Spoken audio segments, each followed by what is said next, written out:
going to be about the Buffalo shooting that took place and my curiosity that got to me about what he was streaming on and how that whole thing went about. So I actually have a little snippet that I am going to put up on the screen as well, so you guys can read it there too. But I would just read a little bit of it. Okay.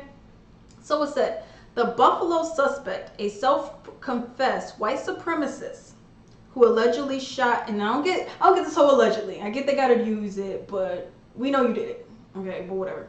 Shot 11 black and 2 white victims, killing 10 of them in what authorities said was a racially motivated hate crime. All right. He used a Twitch channel to live stream the assault from a helmet camera. Okay. So, you know, Twitch, for everyone who may not know, it's just a streaming platform. You know, people stream different kinds of things. You know, one thing that I really like watching is a movie review channel. But, you know, people do like the ASMR, video games. It was predominantly video games, you know, different little sleep things. People just go into the store, you know, whatever you're doing. So it's a different little streaming platform. And I really like it. It's really cool. And it says, Amazon-owned Twitch said it took down the video within 2 minutes of the violence starting. Okay? Now, I'm not sure how long the video is. I haven't actually seen it, and I don't know if I really want to, you know, for those purposes. But, you know, they said they took it from 2 minutes. So I don't know. It must have been streaming prior than that, I'm assuming. You know, it's on your helmet or whatever. You're walking.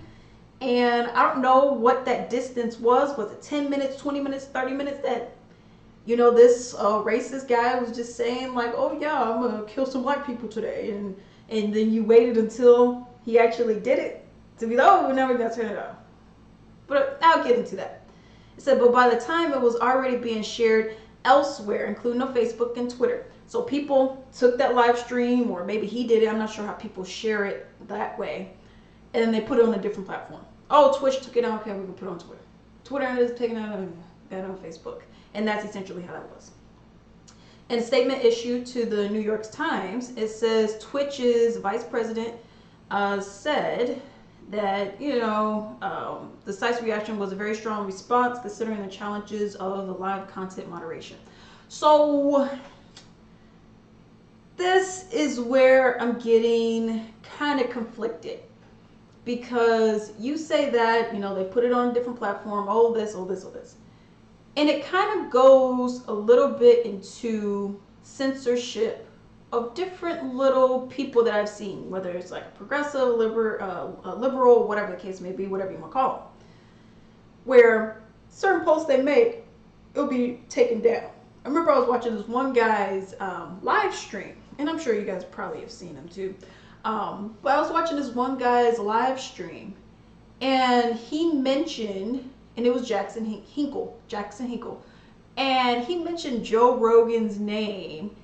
And it was just like a video was like 10 seconds that was able to be shown, and then they immediately shut it down.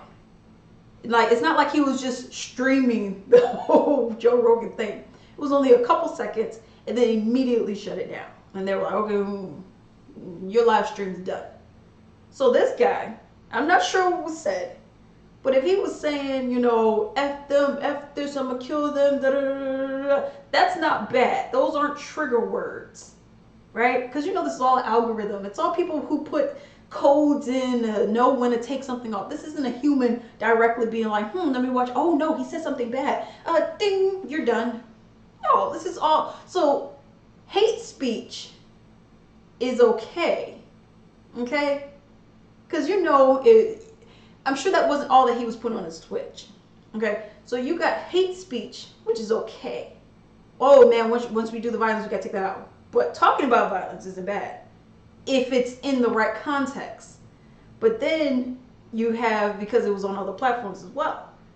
But then you have someone who could put out a tweet, you know, just briefly show a clip of whatever they're showing.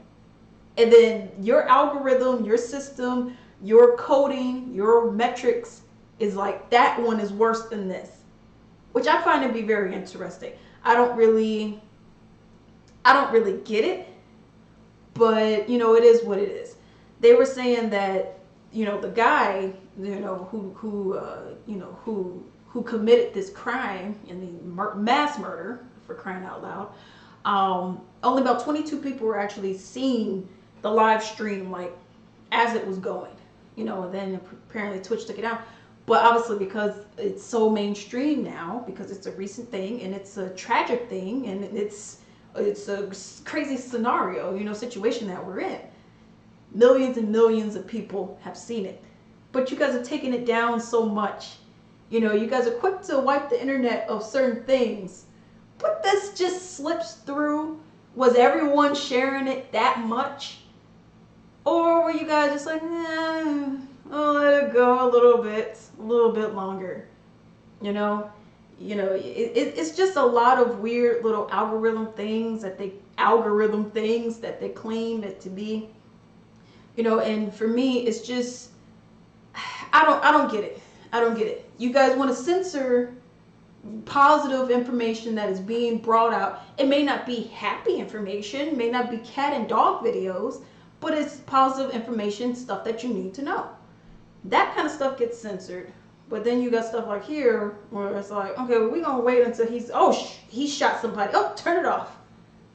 Come on, y'all. So this is just going to be a little small video about, just the whole kind of weird censoring that we got going on. What's acceptable, what's not. They finally took it off, but, should this guy have even had an account? I've also seen on Twitch and other platforms, Instagram, stuff like that, you say no nudity, you say no this, no that, and I see people who, their titties about to pop out, you know what I mean? Maybe the nipple is just barely covered, you know what I mean? Or, whatever they're doing over here, you playing copyright. It's just this whole system. If you are giving positive information, stuff that could truly help people out, they're going to be cracking down much harder on you. But if you give stuff like this, which is quote unquote entertainment, or naked chicks and this and that and the third, whatever, that's okay. But certain things are not. And hey, in terms of, if you got your OnlyFans stuff going on, you got your other stuff, that's perfectly fine, because, I ain't going to be judging on that, because your girl's trying to get up in that. You know what I mean? So I'm just saying, if this is the rule that we have, not everyone's following. This also goes into the mainstream media that we have. They could go spew lies, which is what has been happening for years and years and years. That's fine. Oh man, this person over here, they're telling a little bit too much truth. Oh, we gotta get them. Let's shut their channel down.